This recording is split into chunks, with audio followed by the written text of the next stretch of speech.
Welcome to Sunday morning Marxist Forum. This session is being recorded and will be posted shortly on YouTube and Rumble with the YouTube link on our website, ICSS.marx.org. My name is Richard Farnbaum, and I will be today's moderator.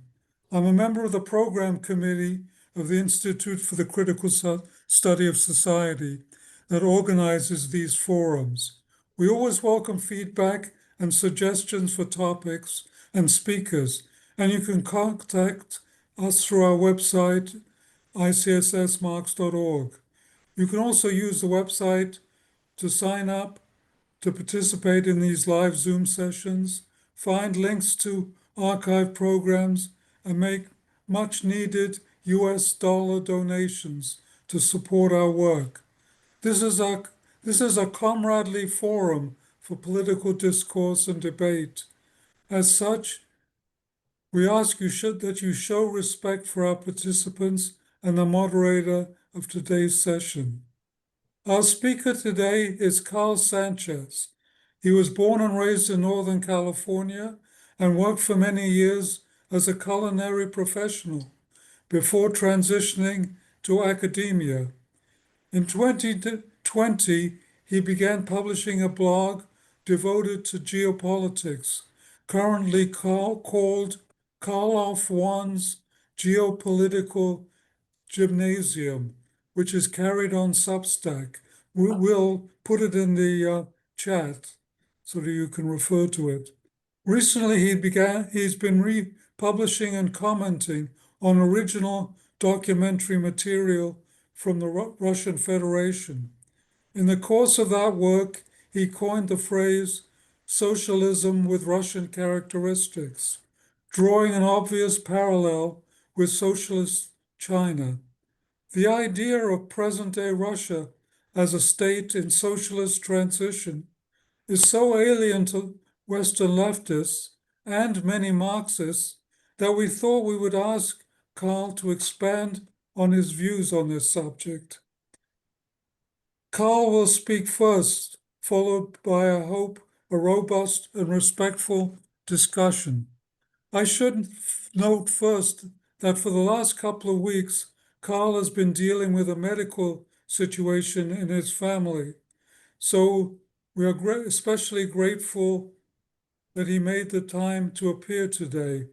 Unfortunately, he will only be able to stay with us for approximately half an hour, so we'll try and get to him immediately, but then we will carry on the discussion and maybe we will come back to it later.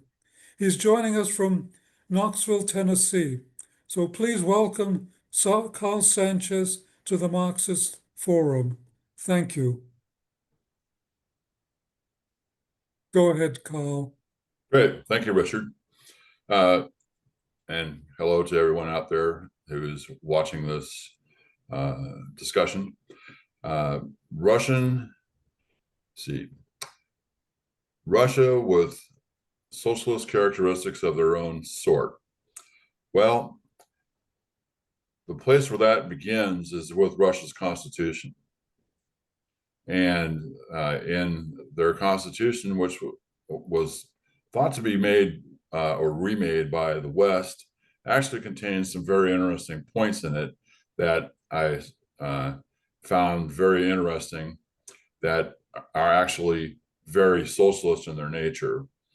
Now, the goal of the Russian government is to make Russia's people as strong as possible. The idea of having a strong people is that the strength of the people make the state strong, and the strong state makes the strong people.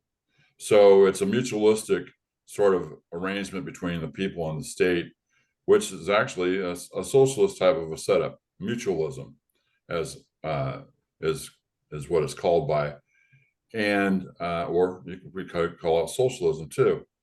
One of the interesting articles within their constitution says that if people are too poor to afford their own house, the state will provide it for them. Okay, I don't know of any other constitution on the planet where the government will provide housing for those indigent that are unable to afford their own housing. That's Article 40.3, the right for housing. Now, another thing that's interesting with regards to the Soviet Union, Russia Federation, and China is that both of them have they both have publicly owned central banking systems, meaning that their banking systems are public utilities, not private entities like the Federal Reserve of the United States. So in Russia, all of the major banks are publicly owned. That's the central bank, that's VEB, that's Sibir. Those are the three largest banks in Russia, and they're all publicly owned. Now, this is important when it comes to doing investment into infrastructure and development. All of these are public monies that are funneled through public appropriations to the regions for development, for the development of the people that are there within the nation.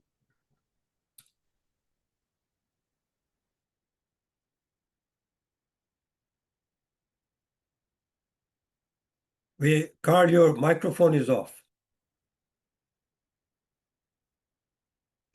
Karl, you're muted. Can you?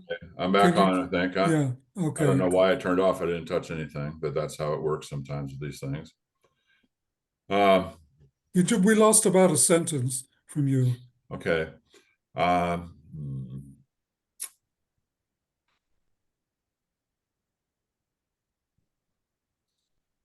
The template for current Russian development was expressed on 2024 on the Leap Day speech by Putin to the Federal Assembly. That provides all the ideas of how Russia is going to promote its people to promote the state, and the state to promote its people. And this encompasses a wide gamut of infrastructure, educational, socialistic, medical. It's pretty much across the board with every particular area of life that you can think of with regards to life support. So we have a system where the state and its people, everything is relatively publicly owned, is supporting itself and its people. So that's why I see we have a socialist type of a system where these characteristics exist. Capitalism. Okay. So with Marx was interesting in saying that the capitalist is an intrinsic part of production. So here we have a situation where the state works with capitalists and also with state-owned enterprises, which are essentially publicly owned conglomerates, and they work together to go ahead and provide support for the people, whether it's infrastructure or social systems. Putin just had a long talk with nuclear industry people where, and that's another, Rosatom is a state-owned, publicly owned system. So there's a lot of what was considered to be Soviet era enterprises or entities that still exist. Now, Rosatom came into being in 2007. So that wasn't a Soviet era entity. There was something new. Rostec is another thing that came into being about the same time, 2007. Rostec is one of the largest conglomerates in Russia. It's publicly owned. It includes a vast number of different enterprises and also the military, part of the military industrial complex. So this is all publicly owned and operated in support of the people by the government. And the government, of course, is a democratically elected government, although it's a lot of propaganda is said and tries to point out that it's not, but that's not true. A great deal was made of the Soviet Constitution and all the freedoms and everything that it contained, and was noted that, well, it's wonderful sounding, but it doesn't exist in reality. Well, you can go ahead and look and read the Russian Constitution. It's in English. It's easy to go ahead and find, and it's it's complex, but it's simple. And it spells out a number of rights, privileges, duties for the citizen. And all of this is I think it's very well received by the Russian people. The Russians that I have on my Substack that comment to me give very favorable feedback as to what their situation, and they're happy with what is going on with the state. They'd like to have the special military operation end, but at the same time, they're happy with everything else that's happening with development-wise. So another place where this feedback is provided by the people to the government is in the annual Russia Calling program, where people from all over the country can go ahead and provide feedback directly to Putin and his ministers, and what usually is a 3 to 4 hour long marathon of feedback. And the government encourages feedback. How can you have good governance if you don't get feedback from those being governed? You really can't. Look at what happens. Look what's happening here in the United States. We aren't really able to go ahead and provide feedback, although we try. We protest and we write letters and so forth, but we're not listened to. In Russia, they listen. And that is proven by the fact that the government reacts to what the people ask for and what they demand. And that to me also is part of a socialist system where you must have this circulatory system of communication between the governed and the governors. It can't be one way, just top down, like the Soviet system was, with no feedback. Now, I know with China has its own feedback system that works through the Communist Party, and it's far more complex, but it still exists, and they react to what is happening in society. So we have a similarity between those two systems. It also seems to me, with regards to the communication between Xi and Putin, is that they're exchanging ideas about what to do, how to govern their people, how to make their countries move forward in a manner that's mutualistic. China has, a billion, 1.2 billion more people than Russia does. So how does that population disparity work, where Russia has all this land, but doesn't have enough people to go ahead and really populate it? A lot of people try to go ahead and put forth the idea that the Chinese are going to go ahead and take over Russia, and the Russians should be scared of China. But that's primarily a Western propaganda input, and I don't see anything like that happening within the Russian people themselves. And I know the Russian government isn't afraid of that. They're trying to go ahead and work together.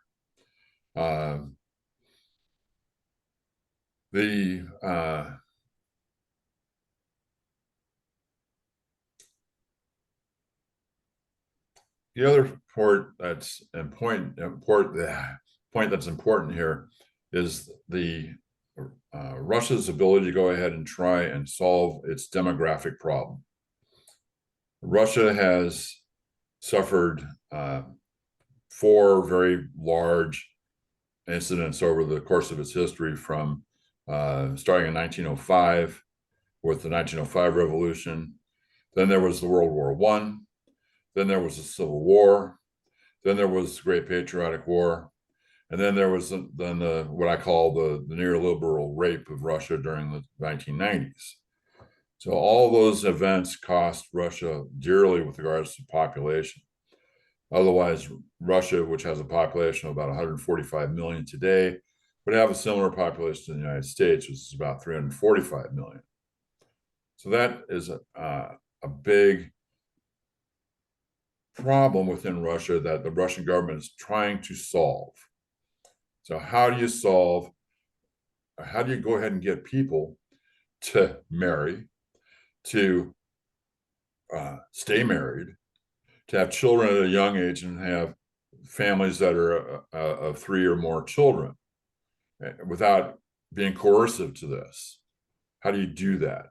So Russia has launched, they've had the Year of the Family, and that's an ongoing national project, and to try and go ahead and provide whatever sort of incentives they can to try and get people to go ahead and do what the state would certainly like them to do, but it's also in the people's interest to do this too, because as I said, this is a system where the people need to be strong for the state to be strong. So if the people can go ahead and raise their fertility percentage higher than it is today, they can go ahead and look forward to having a stronger state in the future. So they're building their own state by doing this. But it's as you might know, it's a delicate political subject. How do you go ahead and do that? How do you transmit this need in a polite manner? You must go and procreate. Isn't that what that seems like Old Testament to me? But annually they have they give awards to people that have they call it's the Mother of the Year award, and so that some woman who has been brave enough to go ahead and sire or give birth to 10, 11, 12, 13 children is presented with a state award and is singled out as being heroic. So that's another interesting aspect of what Russia is going through today, to try and make their country strong and resilient. So this demographic issue is also reflected in what they've chosen as a strategy in their special military operation. That's why the war of attrition. That's what they don't want to go ahead and throw away soldiers needlessly, to go ahead and solve this problem that was created by the United States going back a long time ago, actually. The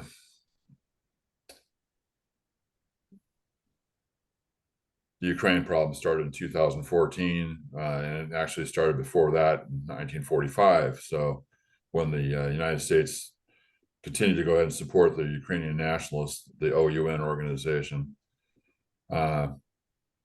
and continued to go ahead and support them during the Cold War.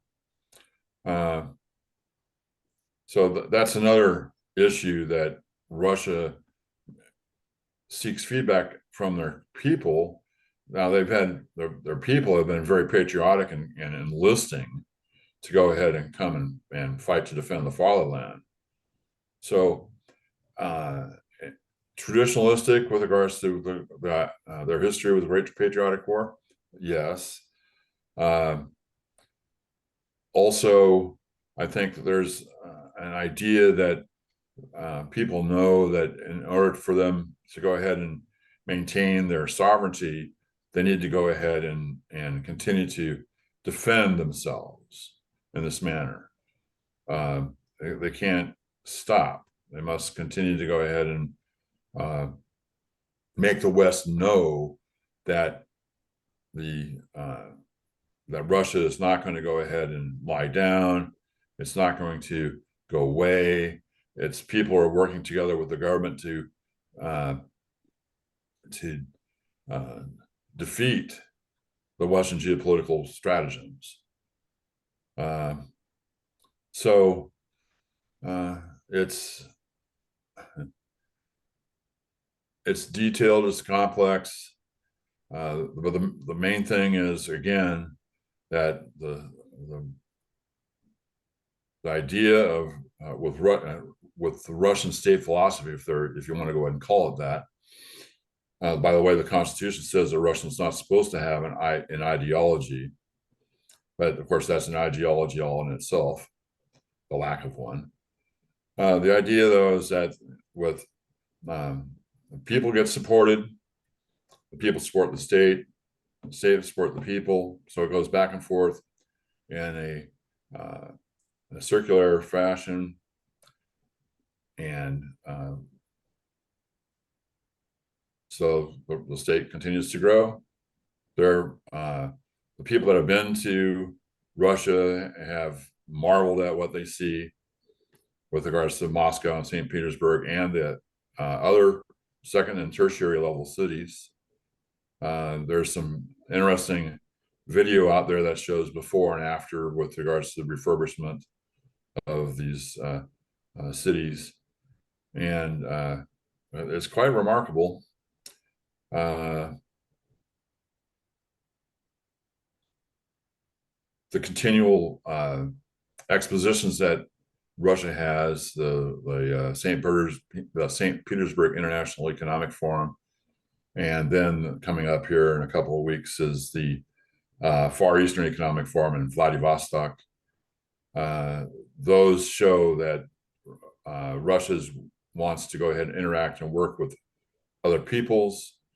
They're all interested in continuing to develop Russia. Developing Russia is seen in not just in the state's interest, but in the interest of its people. And I suppose the last thing I should add here is that Russia is very, very involved in expanding its educational system in a way that makes the United States and the West look really sad. There are new universities, new highly technical schools, new engineering schools. At the talk that Putin just gave the other day to the nuclear industry, there's 5 special cities that are going to have brand new campuses that are related to the research facilities for nuclear engineering and other high-tech areas. So all this investment is investment in the people, it invests in the state, and it goes around in a circle. So I see that as being socialism with Russian characteristics. And I think I'll go ahead and cease my half hour at that. Thank you very much, Karl. Yeah. Before we go to, thank you. I think you can you stay a little longer, or are you going to leave now? I can hang for a few more minutes. Yeah. Okay. Well, let's go right into questions, and when you leave, we'll do announcements and stuff. Just tell me when you're leaving. So there's one hand up now, 2 hands. So first of all, I'll call on Sharon Rose, followed by Raj. Go ahead, Sharon. Yeah, unmute yourself, Sharon. Shall I go? Okay, thank you. There she is. What I'd like to know is about numbers. So you have the category of publicly owned. Is that the same as state owned? And then what percentage of workers are employed in that category of publicly owned corporate enterprises as compared to the percentage in the USSR or maybe Russia within the USSR, if those data are available. What happens to the profits, and who decides where the profits of those enterprises are going? Does the working class have the same rights that it had before for healthcare, housing, education opportunity? You mentioned education opportunities. I'm sorry. But the other rights, access to leisure activities. And finally, what does the Duma consist of? How does it compare to it was before? Thank you. Well, on statistics, I don't have statistics at my fingertips for that. I can speak to what happens to the profits from state-owned enterprises, and that those are all plowed back into the budget. So there's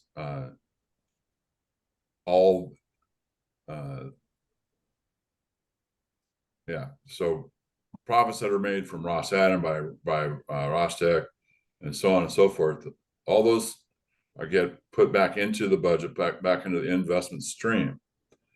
Now, there's another thing that the Russian government's been doing, and that is to go ahead and provide debt relief for the regions in order to go ahead and boost their ability to go ahead and invest at the regional level. So what they do is with budgetary loans that are provided to the regions are forgiven, and they can use the monies that are forgiven to go ahead and continue to do their own development. That's at the regional level.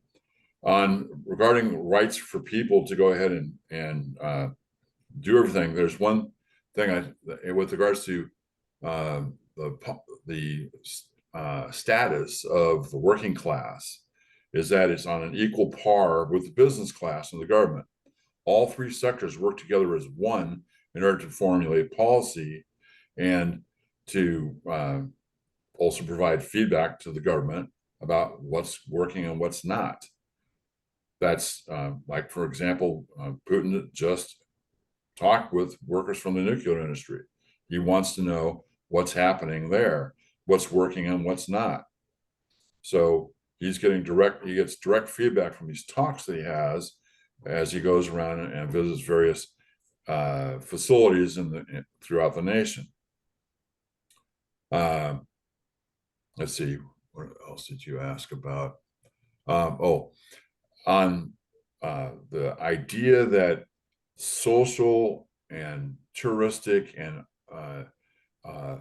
leisure, the way that the old Soviet system worked where large state-owned enterprises had social responsibilities tagged onto what they were doing, some of that still exists. Rosatom, Rostec, these larger state-owned, publicly owned enterprises are also spend a lot of money in the public realm to go ahead and develop sports, cultural facilities, theater, all those cultural institutions that existed during the Soviet period and before the Soviet period are continuing today within the Russian Federation. And there's a specific minister of culture, and that person is involved with doing that at the federal level. Then each region has its own regional minister of culture, and so forth. One of the things that they've been trying to do is to go ahead and promote tourism within the Russian Federation so the Russians get out and see their country. Now, that means providing subsidized tickets on airplanes and trains and trying to go ahead and provide accommodations that accommodate large families. That's one of the reasons that one of the big complaints was about large families was that they didn't go on vacation because it was hard to go ahead and accommodations. If you've ever had to travel with 5 or more people in a group, you can't all stay in one room. unless you have a facility where there's specific rooms that are made for large families like that, or adjoining rooms, connecting rooms, things like that. So those are things that are talked about at the government level as to what needs to be done.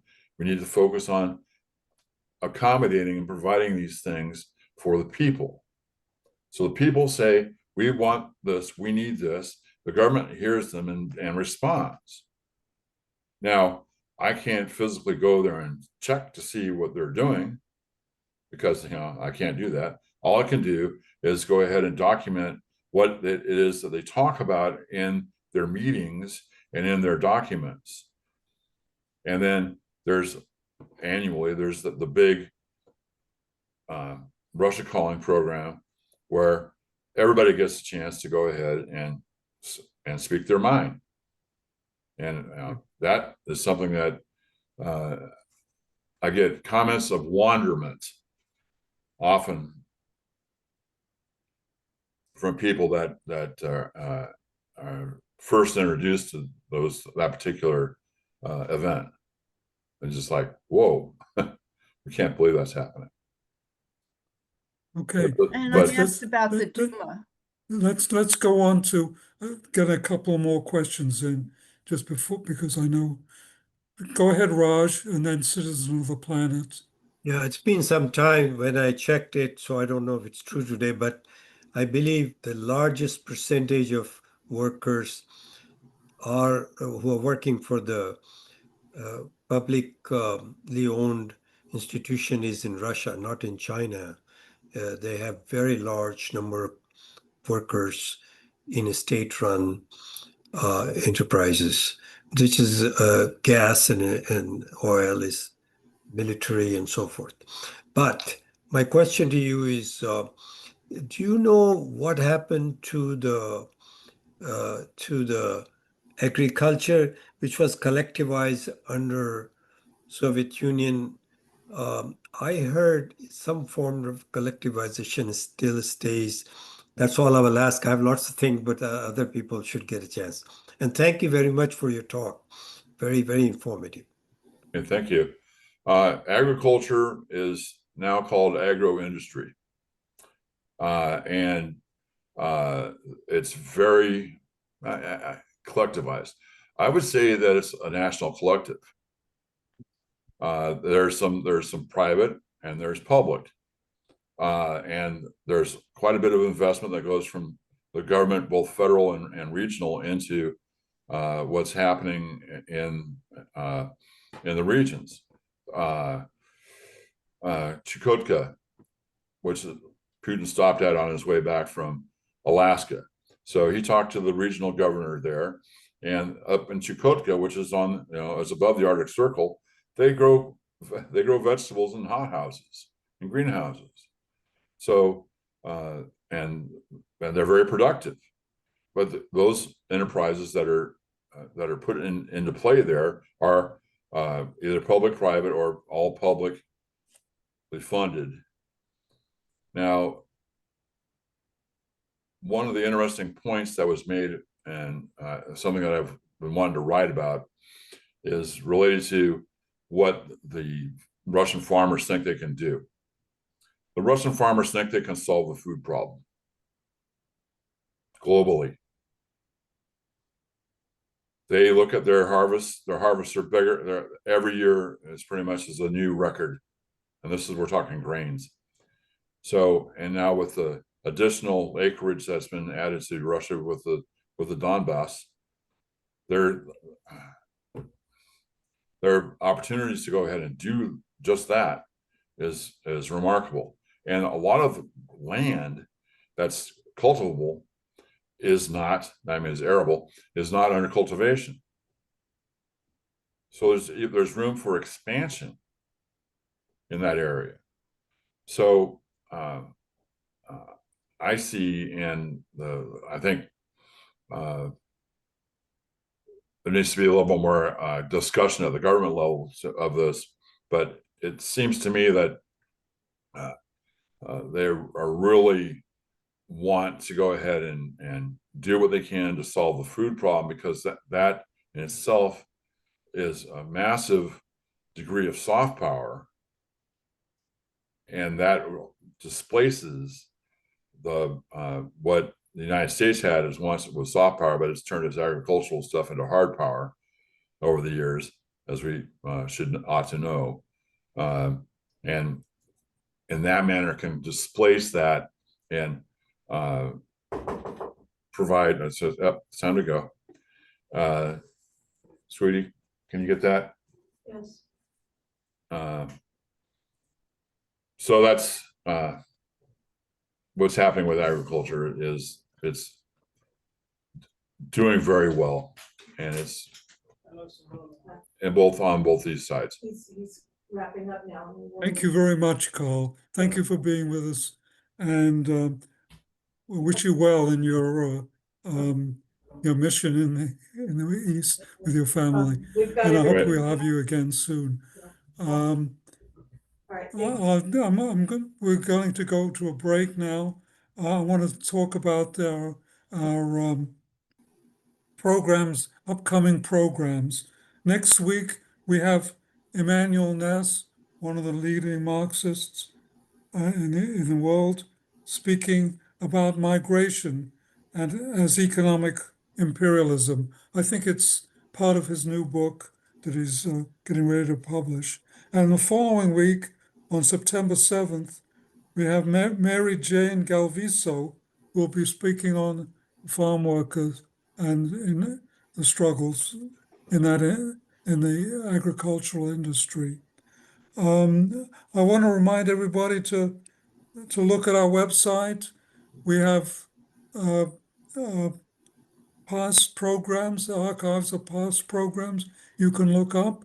And for me, the most important thing is you can, because I'm treasurer, is you can see how you can contribute financially to the work. We urgently need money, and we need regular contributions, and there are easy ways to make it. And you don't have to make a large contribution, and you just put it on autopilot, and it'll slowly drain your bank account without any pain, but very useful for the ICSS. So let's get back. We unfortunately, as I noted, Carl had to leave because of family issues, but we can continue the discussion. Next up is Citizen of the Planet, followed by Richard Wright. Okay, well, unfortunately, Carl had to go, but maybe Paulina might want to answer this question if she has an answer for it. I was going to ask Carl, and this is not my first question, is not my opinion, but just what I've read or heard in the American media, and I just want a hopefully informed answer about it because I know not to trust the American media. But I was going to ask Carl about Russian journalists killed and various figures that in the West, at least, are viewed as opponents of Putin and how they are mysteriously defenestrated. And in particular, about the journalist Anna Politkovskaya, who was assassinated in her apartment in Russia. And the other thing that I'd like to ask Paulina and anybody else who feels they're knowledgeable about this, but why is Western Europe so rabidly anti-Russia? And why has it been the US and Western Europe's goal to economically topple Russia? I'm just wondering about that sheer vehemence and the rapidity of all of it. And maybe Paulina has an answer, anybody else who feels they're knowledgeable. Okay. Okay. Yeah, I'll leave it to Paulina may be out of the room. I don't see her anymore. I just see. Yeah, well, we'll leave it. This is a general discussion now, so we'll just do the thing where people raise their hand, and whoever wants to answer particular points can go ahead and do it. Richard Wright, and then Janet Coburn. There we go. Okay. Well, the question I had was, there's a lot of commentary about in out there about how the Chinese treat labor federations, and usually it's detrimental. At least that's the mainstream press. I guess I was kind of what I was wondering, and maybe somebody can answer this better than I can, is what is the situation as far as labor federations in Russia? How they have influence, if they have any influence in the government, whether the independence thereof. And if anybody knows that answer, I'd love to hear it. Thank you. Okay, let me just say for myself on this Anna Politskaya issue, I believe it was determined that she was assassinated by some criminal group who based on her reports, exposés of the criminal group. And you can believe it or you not believe it, but that's the official determination. I don't know if anybody was arrested or convicted, but as to the question of, I'll leave the other questions open. Next is Janet Coburn, followed by Mike H. Okay, thank you. I had a whole bunch of questions for Karl. I wanted him to talk about the Russian Constitution. Maybe Polina can respond to this at some point. I wanted, like the various sections of the Constitution, the responsibility of members of the Duma, how Russian citizens interact with the government. He referred to something where the people speak their minds. I missed the name of that whole process. I also wanted to know what their campaign and election processes looked like. And I wanted to ask him for a link to a user-friendly English version of the Russian Constitution. That's it. Okay. Let's not put too much pressure on Paulina. She doesn't claim to be an expert on Russia. So let's, next is Mike H., followed by Peter Fay. Okay, so I have read a lot of books on Russia and I've listened to a lot of Russians.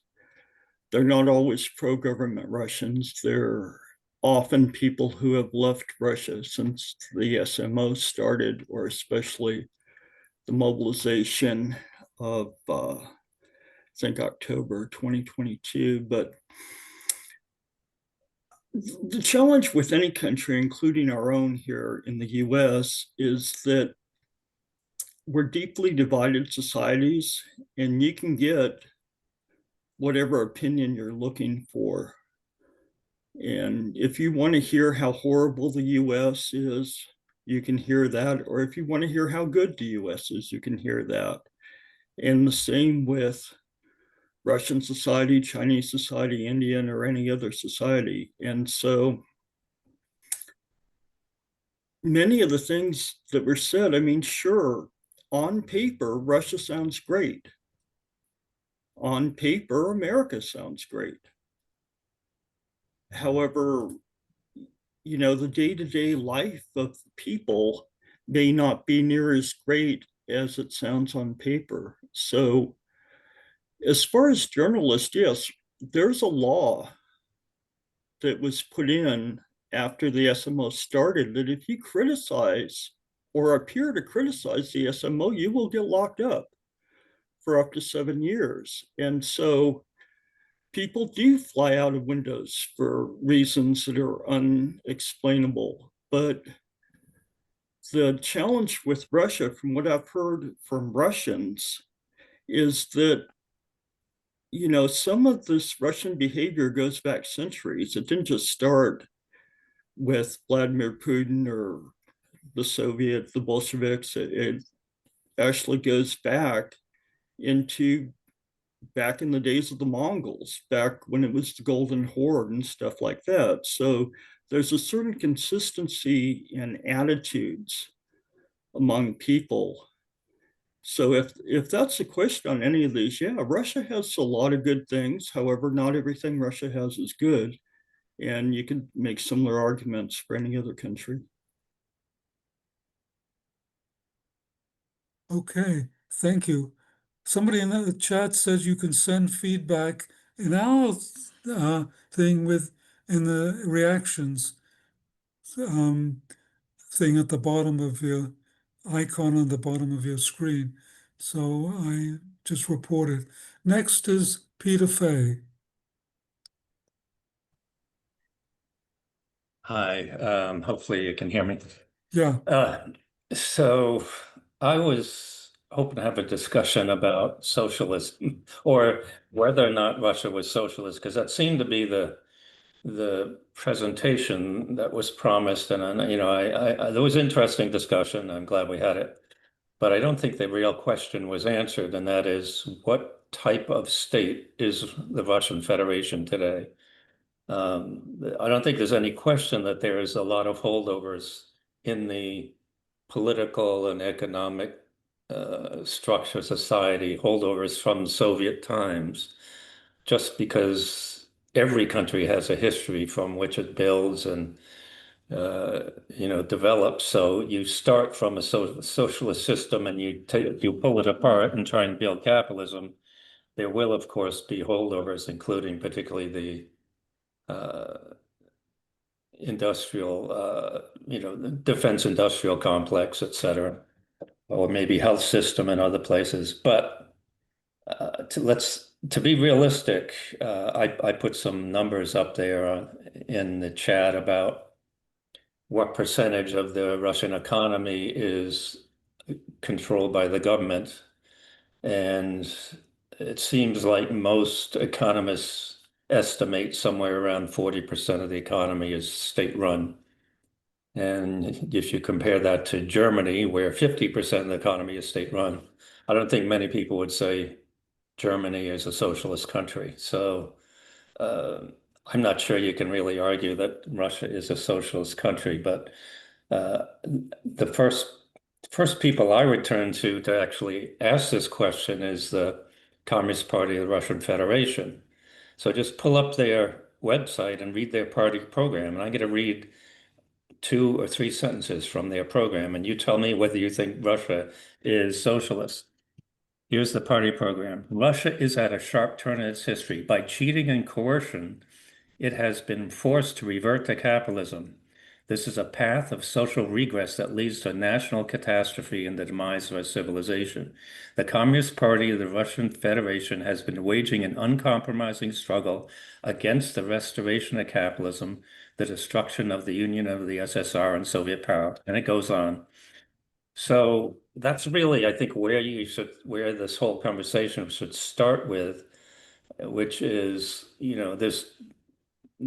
this conflicting view of what type of state is a Russian state today. And as a Marxist, I would, of course, look at the ownership of capital and who runs the state and who runs the economy. And I see private capital pretty much everywhere. So it may be a great bourgeois state in terms of, giving people some control over their lives, but it's a bourgeois state and it is a capitalist economy. So I think that's probably where the discussion should start in this whole question. Thank you. Okay, next is Alan. Okay, I would agree with Peter that we should be looking at the character of the Russian state and what's going on in this particular junction in history in Russia.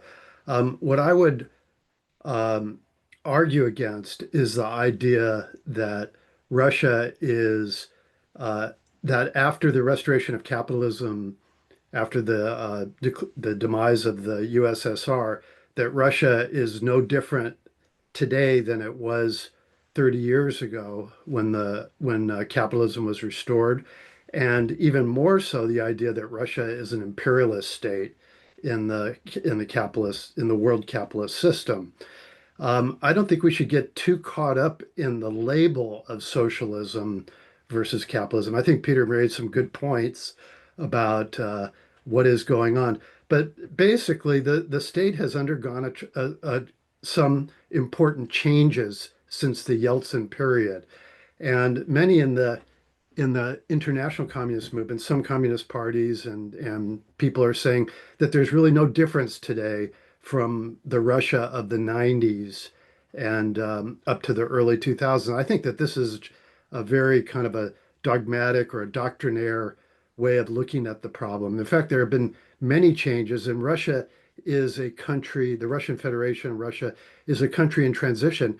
And in response to what Michael was saying about the suppression of journalists and things like that, it's a country that is under serious extreme threat on the part of Western imperialism, that the United States and NATO has as a goal the dissolution, the destruction of the Russian Federation, and the looting of their resources, much in the same way that has been done in Ukraine, and that Russia is mounting a defense against this attack by imperialism that is perhaps the most significant resistance to imperialism in the world today.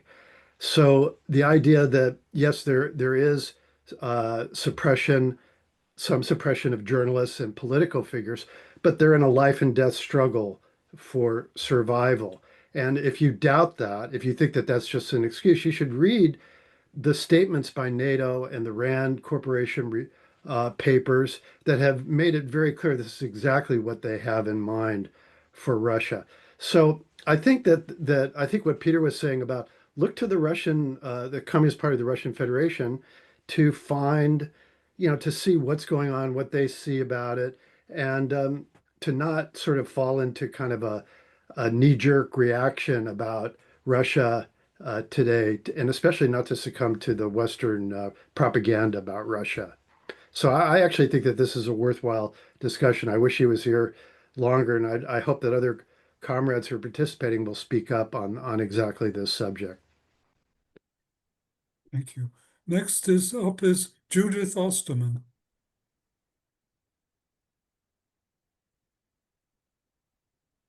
Unmute yourself and turn on your video, Judith. Maybe, yeah, there she is. Okay, you're on, Judith. Okay, got it finally. Okay, thanks. Yeah, all right. I agree with Alan. But the thing that I'd like to ask is something that's taking place in another group that I belong to, and it's some guy has read several of Anthony Sutton's books, and he believes it. And he says that that the United States financed the Cold War in Russia, and the reason they did that was because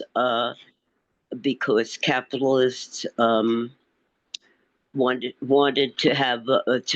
to make a lot of money out of the armaments industry.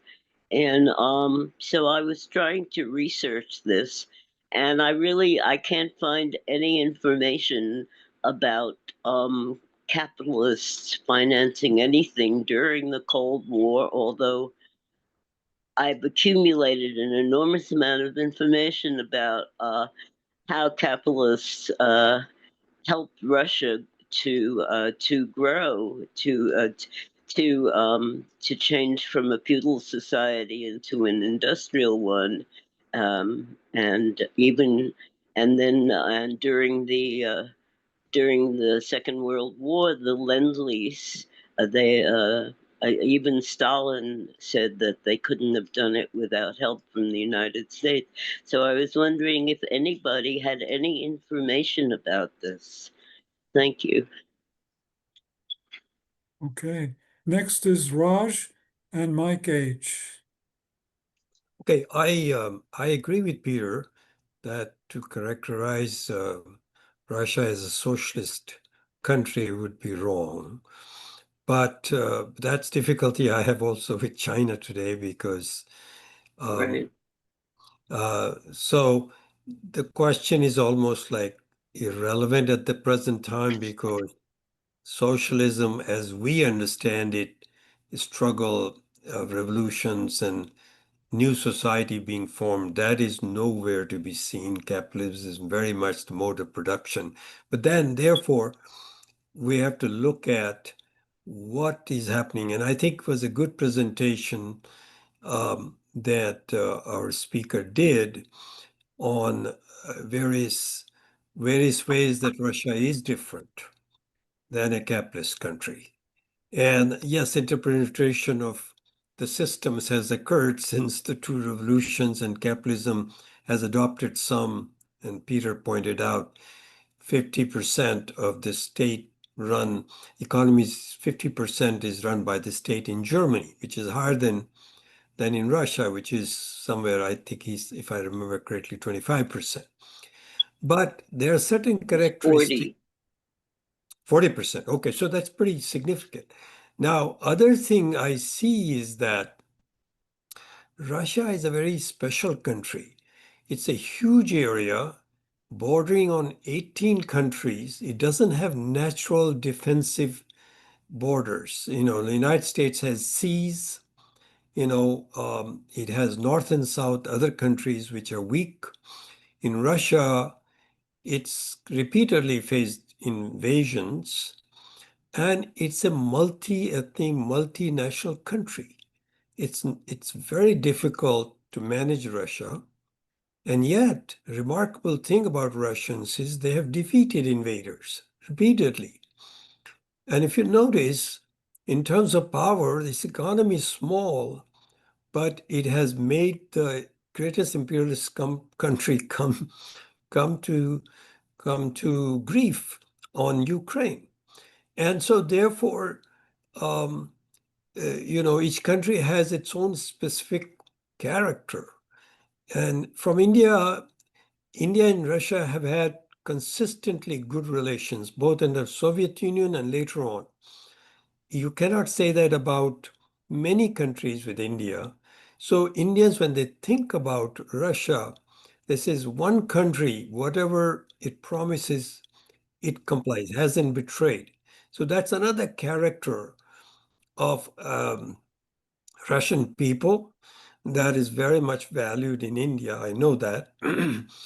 And so therefore, my sense is, and then there are people who argue that Russia invaded Ukraine, and they fail to look at the history of Ukraine forming and it's being manipulated in NATO pressure against Russia. I was amazed that Russia, under Putin will take on the entire NATO on the question of Ukraine. I thought it could collapse. Yet, it has shown remarkable strength of character. So I have a great deal of respect for Russia, even though it's not socialist. And I would like to know more. If others have contribution here, I would definitely like to learn more. Thank you. I'd like to jump in a little bit before we go to Jim. I think we have to recognize that socialism is not a state.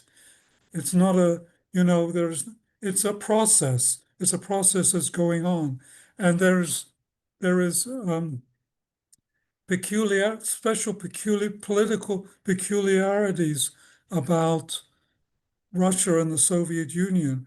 One thing is that the Communist Party of the Soviet Union betrayed socialism and betrayed the Soviet people. And this has to be taken into account in looking political developments since then. Obviously, the Communist Party and much of communist ideology was discredited among the Soviet people by this betrayal. Secondly, it's clear that the the Yeltsin regime attempted to restore capitalism, that is, the rule of the capitalists, of a capitalist class over Russia, and they didn't succeed. And somehow a coup occurred, I would say, in which a anti-capitalist clique took over the Soviet Union, well, Russia, an anti-capitalist, coup d'état. And we don't really have an explanation of how that occurred. I would have liked to have asked. I don't know whether anybody's really studied it, but that's something that's happened. But it's clear that this has happened.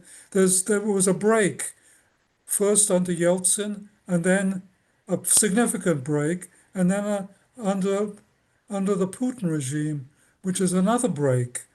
And the title was Socialism with Russian Characteristics. So, it's not Soviet socialism anymore. It's socialism in the new period that we have to consider. We have to understand, and we just can't.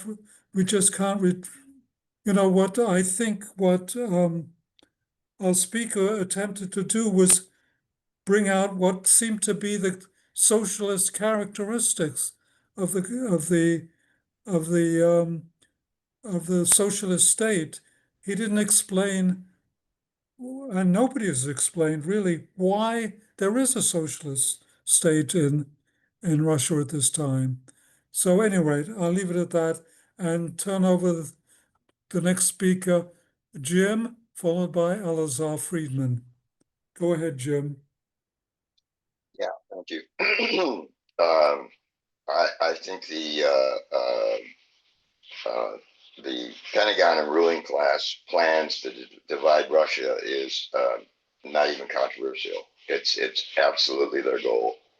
There's plenty of evidence, just like there were 7 countries that Israel wanted destroyed, and that was revealed at the Commonwealth Club in San Francisco by the general who was involved with NATO.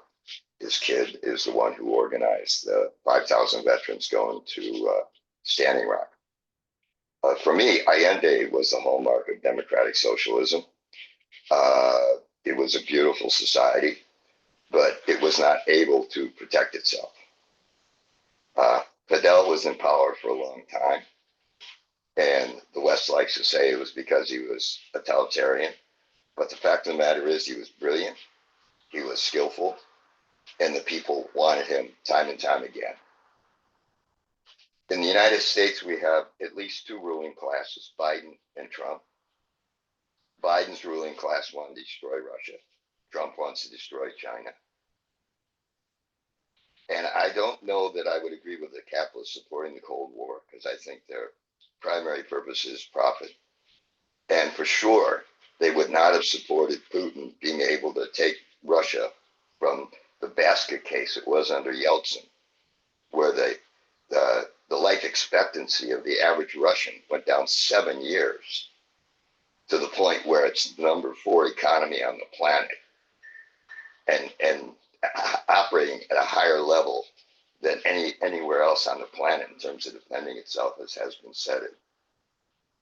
I don't consider the Russian people to be dominated and acting out of fear. How could they get to be number 4? No, they're a cohesive society surviving. It's an existential threat, has been pointed out. And Putin built that remarkable functioning society. I think that the ruling class in the United States tells the president what to do. Americans don't understand that. They think Trump's making all the decisions. But we know the ruling class is telling Trump what to do. In Russia and China, Putin and Xi can tell the oligarchs, the ruling class, what to do. It's not maybe a full Marxist dictatorship of the proletariat, but it's certainly going in that direction. And I think it's far preferable to one in which the ruling class tells our elected leaders what to do. Okay, thank you, Jim. Next is Alazar, followed by Mike H. Yes, can you hear me? Yes. Yes, thank you very much for putting on this unusual program, I must say. The first comment that really affected me, I think, was by Alan Miller. What's key to me is, yes, Russia is in the making of a capitalist state, having a very rough time establishing itself. But the key is it's not an imperialist state, and that it's confronted with NATO US imperialism that organized the overthrow of the Yanukovych government of Ukraine, bringing neo-Nazis into power in many sections of the Ukrainian government, despite their little captive Jewish president, Zelensky. So I think Alan and Raj support critically Russia's need to prevent Ukraine being turned into a NATO base right adjacent to Russia. Now, the goal of US imperialism was clearly stated, I believe, by James Baker. They want to break Russia up into 7 sub-regions controllable by world imperialism. And that's what Putin, however he is personally, whatever he believes in, is confronted with. That is the very existence of Russia as a unified country. Now, Ukraine was granted re-independence under Khrushchev. It was ceded back to them. When they took the Ukraine, that was right after this coup in the Ukraine, where workers were murdered, right-wing elements were of the old pro-Nazi, I forgot his name for the moment, someone will remember it, and they raised his banners, and they attacked the Russian-speaking sections of the Ukraine. So I think for Marxists, you can be critical of the Russian Federation, which I am, because there's anti-Semitic elements in it, a lot of pathetic stuff. But what we must stand firm on is that Russia had the right to defend itself from the Ukrainian pawn used by imperialism. I have pictures of Biden shaking hands with Ola Tahanibuk, the head of a neo-Nazi murderous group that took actions murdering workers in Ukraine. This was not, this was orchestrated by imperialism to put in a government hostile to Russia. So that's where my position is, and that should be the position of all revolutionaries. And it's a very difficult one because many people on the left whine about the Ukraine and they blame Russia, and they don't understand the conjuncture between US NATO imperialism and Russia is still just a regional power in the process of trying to form a capitalist state. Thank you very much. Thank you. Next is Mike, followed by Richard Wright, followed by Sharon. I had originally raised my hand. I wanted to answer Judith's comment or question, and there's a few other people that have asked questions I would love to take time to answer, but I don't want to go on that long. So as far as what Judith had said, after the Russian Civil War between 1917 and 1922, where a lot of people died, a lot of women were destitute and all that, the US came in under Herbert Hoover and had a feeding program, food and all that, for I think about 18 months. And it was much appreciated. And then Lenin started the new economic policy.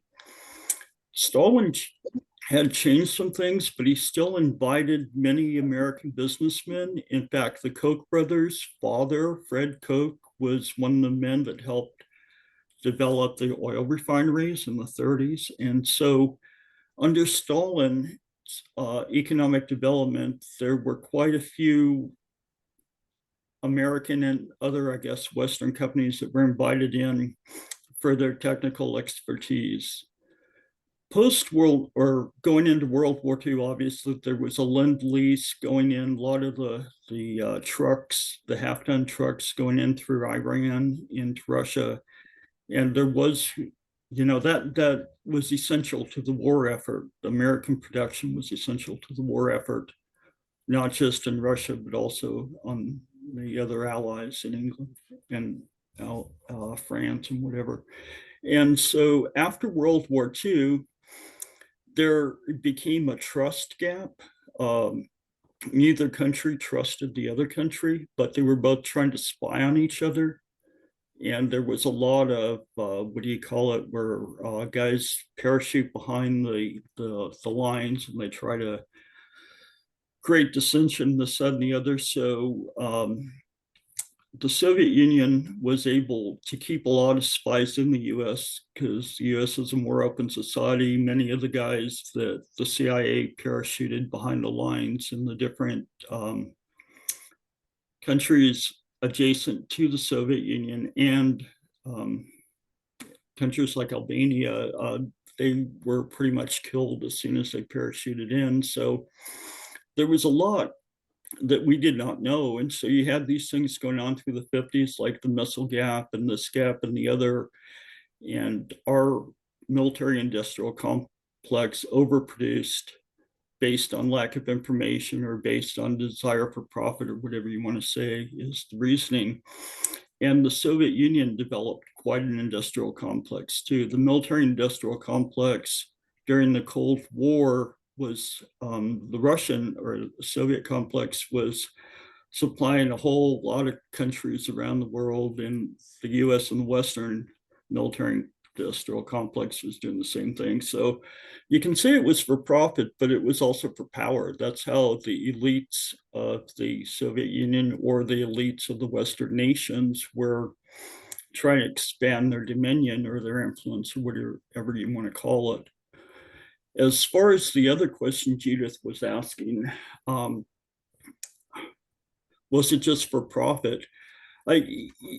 It's easy today to look back and say, yeah, sure, it must have been just for profit. But I think there was a lot of insecurity because one of the perceived goals of Marxism, as far as the Westerners understood, is they're going to come and take our stuff.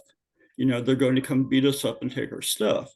And that's always a concern of people that have stuff is, when you have a gang of people saying, hey, I'm going to beat you up and take your stuff, they do all, everything they can to protect themselves. Excuse me, could I interrupt you? Oh, sure. Go ahead. Sorry. Yeah. Okay. So the contention by this guy, Anthony Sutton, who was an academic and who also worked for I forget the name. It was either the Hoover Institution or one of those think tanks. At any rate, he contends that the United States actually financed the acquisition or the development of munitions, of weaponry in the Soviet Union, that they paid for it. I don't know. I haven't read the guy, so I don't know exactly the details. The Soviet Union, the Soviet Union has gone out of its way to try to protect the revolution for over 100 years that it's been under attack. Okay. Well, yes, I know that, but what I'm saying is that I'm trying to research this to find the facts to contradict. I'm sure it's wrong, although who knows. But I'm trying to research this, and I cannot find any information on the Cold War period. That's all. Okay. Okay, so I don't want to go on forever, but let me try to address what Judith just said. I think we have other people have their hands. Okay, up. We gotta well, go. I'm sorry, Judith. I don't have the time to try to go. Okay. Next is Sharon Rose, followed by Alan. Richard, I just raised my hand because I'd like you to call on N. He texted me that he can't raise his hand, but he's ready. He would like, his hand Okay. is virtually up. Okay, Anne, please unmute yourself, followed by Alan. No. Okay. You hear me? Yeah. Okay. Sorry about the problem. Let's see. I'd like to talk about two items. One is economics, and the other, I guess, is political. Not to make an artificial distinction. The economic points. So,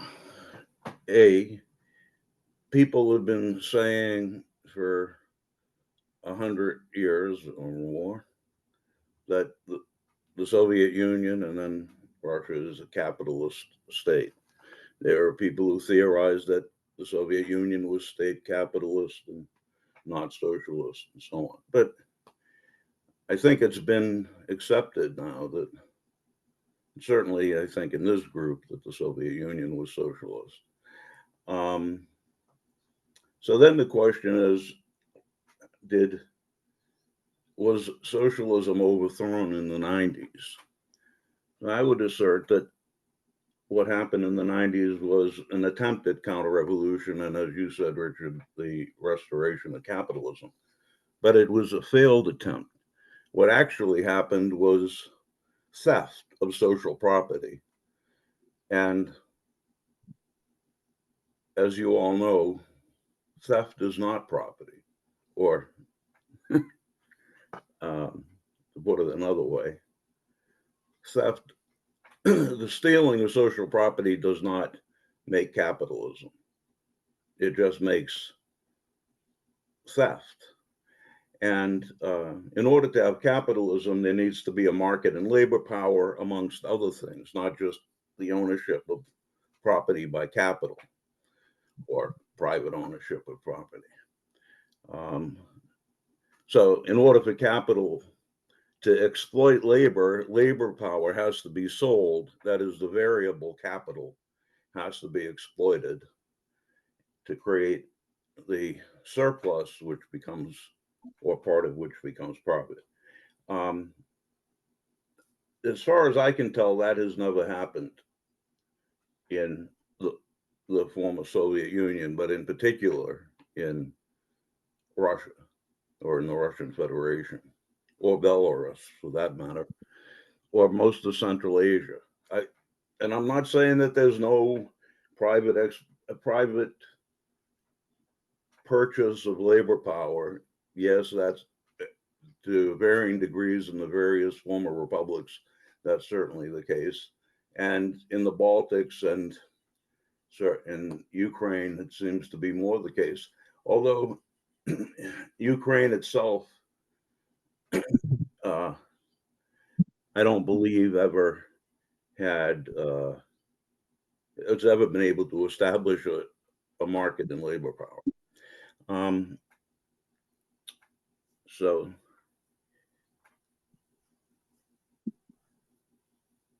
that's the first point I wanted to make.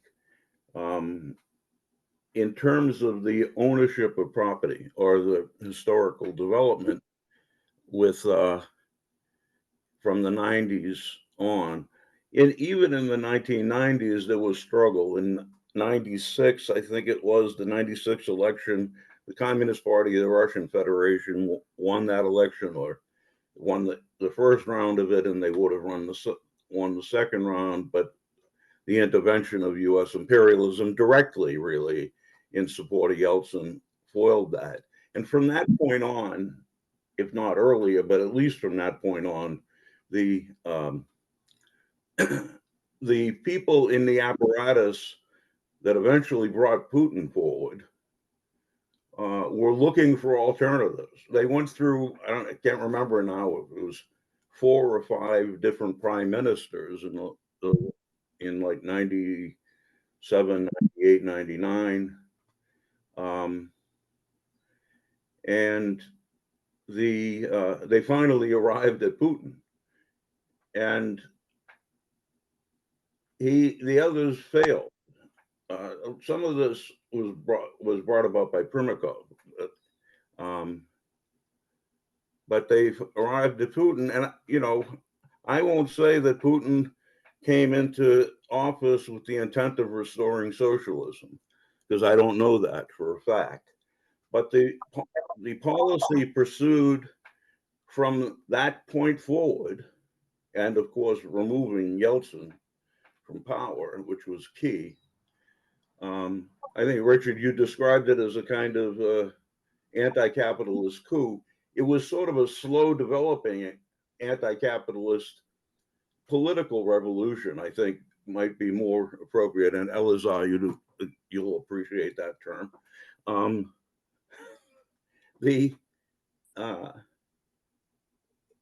And over time, Putin began to claw back social property. He divested the oligarchs of the property they had stolen in many cases. But I mean, he reached, politics is not easy. It's not simply, hey, I want this, and bang, you're out of the way. That isn't the way it works. The way it works is the way, and what happened in Russia from in the 1990s till now is really instructive if you bother to pay attention to it. And I'm not saying that that you can reform US capitalism, because I don't think that's the case. But the situation in Russia was different because they had 70 plus years of Soviet socialism, and they had a decade of theft and anarchy. So it was a different situation. And also the masses of people in Russia wanted socialism back. And while what they have now is not the peak of socialism in the Soviet Union, but it's on a more advanced now, just because of technological development, it's on a more advanced technological basis. And as Jadmo said, he was in the Politburo in the 1940s. He was the youngest member of the Politburo. I mean, he died in 48, I think. But in the post-World War II period, he described the world as having pro-imperialist countries and anti-imperialist countries. And obviously there was a potential for alliance amongst anti-imperialist countries. And we have that now, right? We have the Shanghai Cooperation Organization, BRICS, in particular, those two. And in the leadership of both those organizations or associations are the People's Republic of China, led by a communist party, and the Russian Federation, led by a collective of former communists, if you want to put it that way. Okay, I said enough. Okay, thank you. And we're coming close to the end now, so please keep your comments short. Next, I'll take Norma, who hasn't spoken yet, followed by Alan. Somebody talked about the time that Russia was perceived to have been overthrown, whatever, the 90s, in that time. There was a war against Russia. It was not an internal uprising against Russia. It was not a civil resistance to the Russian Revolution in Russia. You notice the war, I put in a connection to the list of actions that went on for the decades before to the decades of attack against the Russian Revolution. Did you see the note that I put into the chat connecting one after another? And those are all intended to overthrow that Russian Revolution, which drove our owners crazy. Okay, thanks. Next, Alan, followed by Citizen of the Planet, and that'll be, if we get to it, all. But please keep your comments short. Yeah, I just wanted to make a quick comment. I'm going to make a comment in opposition to the speaker and actually what you were saying, Richard. There was a capitalist restoration in the Soviet Union. This was evidenced by the dismantling of the planning system, the privatization of the entire productive resources of the Soviet Union, and the restoration of a market for labor power. And we know from the Yeltsin period that it was a period of tremendous catastrophe and decline. I'm going to give a slightly different perspective on this. So I think what Putin represents, Putin is a capitalist politician, Russia is a capitalist country, but Putin represents a section of the capitalist class that is not a comprador section, that does not want to align with Western imperialism because they saw the catastrophe that it was bringing to the Russian nation, and that as a patriotic, non-comprador class, member of the bourgeois class, he has gone back and taken advantage of the institutions and the methods of socialism during the USSR. And what we have in Russia today is it's kind of up in the air which way it's going to go. The direction recently has been more towards more government involvement in the economy, more of a nationalist interests of the Russian people and the Russian working class to their advantage. But it's still a capitalist country. And I think that the quote that Richard, that Peter put forward is an accurate quote. The Russian Federation recognizes this. Okay, thank you. And our last speaker is Citizen of the Planet. What? Yes, thank you. I just wanted to say that in my question about the assassination of a Russian journalist, Anna Politkovskaya, I honestly was not taking a position about that. I certainly know to be very skeptical, to say the least, about Western media takes and reporting about in countries that it doesn't like. So I just wanted to get the then speaker's opinion about that so I could understand it from his perspective. Certainly, if we look at the U.S., the U.S. In Iraq, in the Iraq War in 2003, tank shelled a hotel where journalists were staying and killed at least a couple of journalists. And during Black Lives Matter, American police were almost systematically targeting journalists and firing projectiles at them, even roughing them up. So, and the U.S. supports and arms a state, of course, Israel, that systematically assassinates journalists. So that's why I said I certainly know not to just take the U.S. or the West description for things. And I just want to lastly say that I am not a condemner of Putin or Russia. And since I am US born, I feel perfectly safe in saying that I certainly do not condemn Russia for its invasion of Ukraine. Russia did exactly what the US would do under analogous circumstances. And as I would, and really I would say that Russia, as a practical matter, had no other choice but to invade. And Putin's choice might very well have prevented a nuclear missile crisis, precipice, standoff, or concentration had Putin not invaded, but had waited perhaps another year or so. So we all know that the US has invaded plenty of other countries for far less reasons. And as I said, I think that by Putin not waiting until the US, until Ukraine was armed with nuclear missiles, he might have prevented another missile crisis that had the world on the precipice. So I just wanted to make those points of mine clear. Thank you. Thank you. And that's really it for today. I want to thank everybody for participating. And please come back next week and we'll have Emmanuel Ness speaking on migration as economic imperialism. Thank you.